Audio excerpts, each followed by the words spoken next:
Привет от личната чайна на Тихомир за всички наши приятели. Специално сега той ще ни покаже чайната церемония, ще ни покаже и разкаже за традициите на културата, свързани точно с нея. Приготвянето на чая ще видите нещо уникално, което не се вижда всеки ден. Изключение на някои неща, които показват от Китай. Приятно гледане и забавление! Здравейте на всички! Днес ще приготвим шупуер, зрял пуер, фабрика Менко, 2020 година, юбилеен за тази компания, любима на мен и любима марка шупуер, което се превежда като зрял пуер. Ето какво представлява. Представлява формата на питка. Изкуствено полива се с вода за по-бърза ферментация с цел съхраняване. Технологията е измислена не от отдавна, от 1952 година. За целта е необходима истинска керамика, ръчно изработена, чашка и чаша на справедливостта или чахай или гундалбей, в зависимост от района, в който в Китай са. Също така сито, метално, да подобряваме на вкуса. И най-важното нещо, може би, след чая е водата, която водата е майката на чая. Сначала наливаме гореща 100 градусова вода, да загреем самата посуда. Същевременно има за цел, ако евентуално има някаква странична миризма, горещата вода я изсмуква, тъй като и свинската керамика впива като гъба абсолютно всяка една миризма. И е желателно един и същ вид чай да бъде употребяван в тази керамика. За съжаление има страшно много имитации, ментета. Истинската керамика струва наистина доста е скъпа. Начинът да проверим дали керамиката тя бързо изсъхва. Има висока въздухопроходимост. Наливаме в другия съд. Същевременно ситото и то да се нагрее. С цел и дезинфекция. И наливаме в чашката. Съответно водата тук има, като чайни животни се използват. Различни жаби, за щастие и така нататък.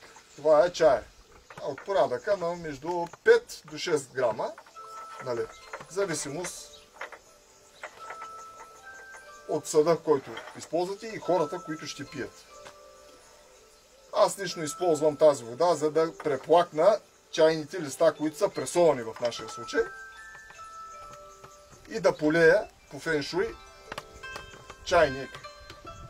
Може да бъде използван гайван, това е една чашка с капачи, в зависимост от чай, който консумирате. В нашия случай аз съм счел и е редно да се използва чай от истинска глина,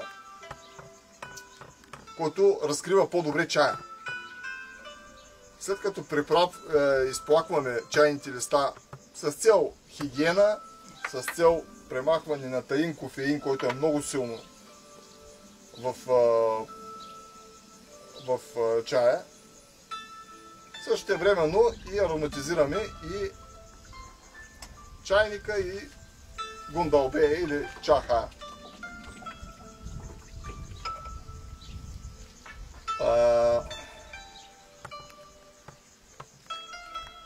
Така, това е втория път. Някои преплакват пуера 2 пъти.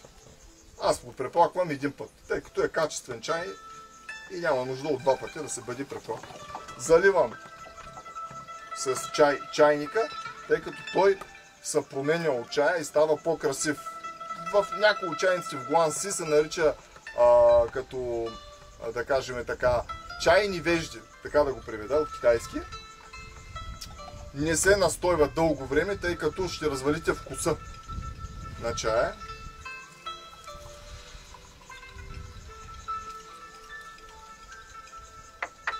Така.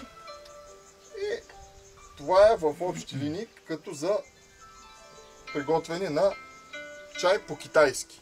Сега ще се спрем на няколко вида.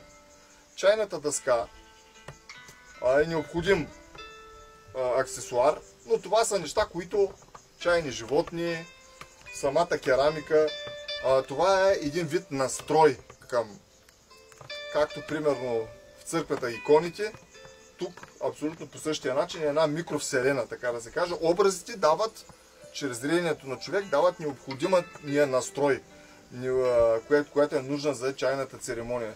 Значи, аз се старая по най-бърз начин да обясня много от нещата, но те са изключително, като почнем дори самия чайник с прънак глината на приготвянето на самия чайник, как е изготвен. Стигнем до дори водата, дори самия чай, всичкото това нарича се кунг-фу или опит, така да се го преведем, във времето на човек. И самия човек, естествено, който приготвя чай, трябва да умее да бъде приготвен самия чай. Естествено, ако не разполагате с такива инструменти за чай, чайна игла, която се разбива, нали? Обикновен чайник, желателно да бъде от хубава глина, тъй като порцелана може да ни отдаде това, което е необходимо, но за доброто настроение най-вече човек да бъде в добра кондиция, в добро състояние, за да бъде да усети наистина аромата, вкуса на чая. Това е, което мога да кажа с две думи. Също така може да се използва и тази четка за обиране на водата. Също тук няма един аксесуар, който е просто така сложен. Всеки си има всякакво предназначение. В заключение, какво мога да кажа? Значи, чая се използва предимно от художници, поети, място на различни срещи, на обсъждане, дори и на бизнес. Аз го използвам като, така да се каже, освобождаване от нашето напрегнато ежедневие.